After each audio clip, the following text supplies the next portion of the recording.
کیونکہ آپ انڈسٹری سے جڑو ہوئی ہیں, آپ کا ٹائم اسکیڈول اس طرح کا رہتا ہے, تو 5 وقت کی نماز آپ کیا پڑھ پاتی ہیں؟ کیا وہ ساری چیزیں رمضان کے روزے یہ ساری چیزیں آپ رکھ پاتی ہیں؟ دیکھیے بہت بار ایسا ہوتا ہے, میں نہیں کہوں گی کہ میں بالکل 5 وقت نمازی ہوں, لیکن جب بھی مجھے موقع ملتا ہے آئی میک شیور, جیسے رمضان ہے, ابھی ریسنٹلی میرے لیے بھی ایک ٹیسٹ تھا, میں نے میرے سوشل میڈیا پہ شیئر کیا تھا.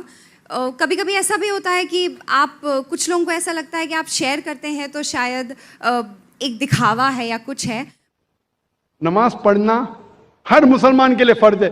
کوئی بھی آپ کو ایکسکیوز نہیں ہے, کوئی بھی آپ ایکسکیوز نہیں دے سکتے, کوئی بھی بہانہ نہیں دے سکتے. کوئی بھی مرد کے لیے نماز نہیں پڑھنے کا کوئی بھی ایکسکیوز نہیں. صرف خواتین کے لیے 2 ہے, حیض کی حالت میں اور بچہ پیدا ہونے کے بعد, ڈلیوری کے بعد. یہ 2 کے علاوہ کوئی بھی انسان چاہے مرد عورت جب بالغ ہو جاتا ہے اس کے بعد کوئی بھی انسان کو نماز نہیں پڑھنے کی اجازت نہیں ہے. کوئی بھی بہانہ نہیں چلے گا, کوئی بھی بہانہ نہیں, فرض ہے. اللہ تعالیٰ نے کئی راستے دکھائے.